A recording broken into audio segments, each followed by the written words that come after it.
धरती वाइस के दोस्तों अस्सलाम वालेकुम सामीन। दिसंबर 2007 की रात जब बेनज़ीर भुट्टो एक लॉन्ग ड्राइव के बाद इस्लामाबाद के जरदारी हाउस पहुंची तो वो बहुत थक चुकी थी, लेकिन आईएसआई के सरबराह मेजर जनरल नदीम ताज का पैगाम उन तक पहुंचा था कि वो एक अहम काम के लिए उनसे मिलना चाहते हैं।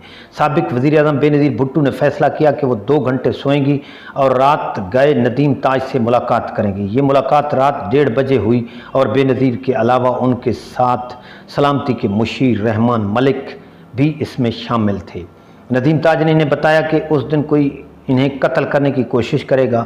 आईएसआई के सरबराह मेजर जनरल नदीम ताज को अपने ज़राए से इतना यकीन था कि वो खुद देर रात बेनज़ीर की इस्लामाबाद रिहाइशगाह पहुँचे थे। ये सुनते ही बेनज़ीर को शक हुआ कि नदीम ताज कहीं इन पर अपने प्रोग्राम को मनसूख करने के लिए दबाव तो नहीं डाल रहे।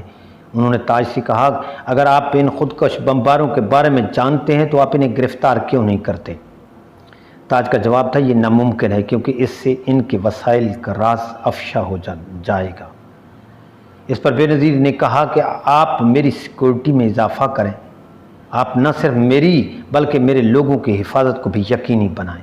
आईएसआई के सरबराह ने वादा किया कि वो इसके लिए अपनी पूरी ताकत लगा देंगे, मगर मौत को कोई ताकत नहीं टाल सकती। बेनज़ीर जब जनरल ताज से मिल रही थी, इनके कातिल उनके कत्ल की हतमी तैयारी कर रहे थे।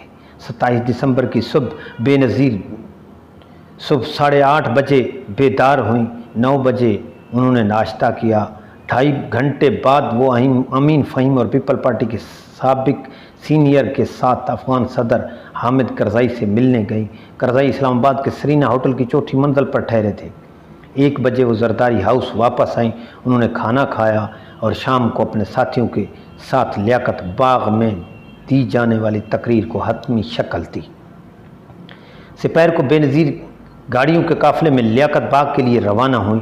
इस काफ़िले में सबसे आगे टोयोटा लैंड क्रूज़र में पीपल पार्टी के सिक्योरिटी के सरबराह तौकीर कायरा थे। इसके बिल्कुल पीछे बेनज़ीर की सफ़ेद रंग की लैंड क्रूज़र थी और दोनों तरफ कायरा की 2 और गाड़ियाँ चल रही थीं। इनके पीछे जरदारी हाउस की स्याह मर्सिडीज़ थी जो बुलेट प्रूफ थी और ज़रूरत पड़ने पर बेनज़ीर इसे बैकअप के तौर पर इस्तेमाल कर सकती थी। बेनज़ीर की कार में सामने वाली सीट पर इनके ड्राइवर जावेदुर रहमान, दाएं जानिब सीनियर सुपरिटेंडेंट पुलिस मेजर इम्तियाज़ हुसैन बैठे थे। दरमियानी नशिस्त पर बाएं तरफ पीपल पार्टी के सीनियर रहनुमा मखदूम अमीन फ़हीम, वस्त में बेनज़ीर और दाएं जानिब बेनज़ीर की पॉलिटिकल सेक्रेटरी नाहिद खान बैठी थी। 3:16 पर बेनज़ीर के काफ़िले को 5 से 6 मिनट तक पार्किंग एरिया के अंदर वाले गेट पर रोकना पड़ा क्योंकि पुलिस के पास गेट खोलने के लिए चाबियां नहीं थी।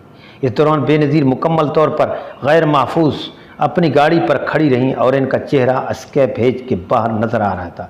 इसके बाद बेनज़ीर ने तकरीबन 10,000 लोगों के सामने आधे घंटे तक तकरीर की।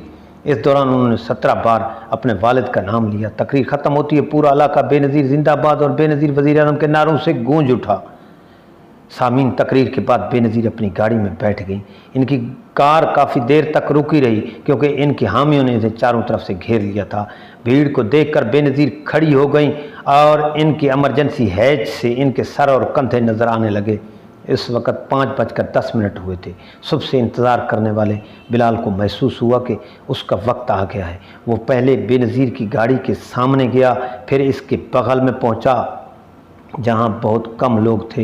इसने अपने पिस्तौल निकाली और बेनज़ीर के सर का निशाना लिया। एक सिक्योरिटी गार्ड ने बिलाल को रोकने की कोशिश की, चूँकि वो थोड़ी दूरी पर था लिहाजा वो सिर्फ इसके बाजू को छू सका था।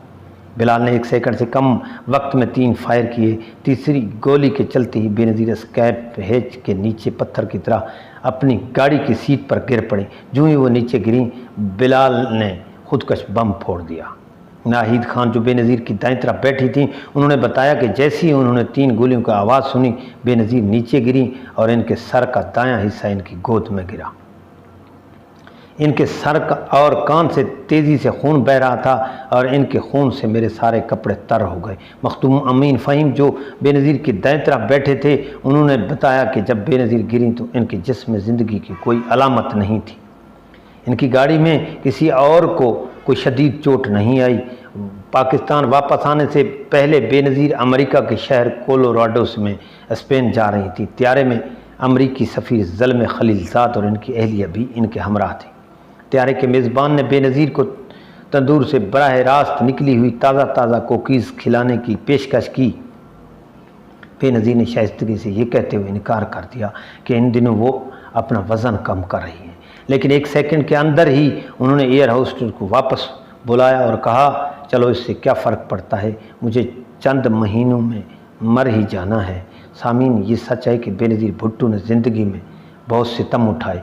बेनज़ीर भुट्टो की दौर हुकूमत के ख़त्मे के बाद मियाँ नवाज़ शरीफ को इक़्तिदार में आए साल भर हो चुका था। बेनज़ीर और इनके शौहर आसिफ ज़रदारी पर मुकदमात की भरमार थी।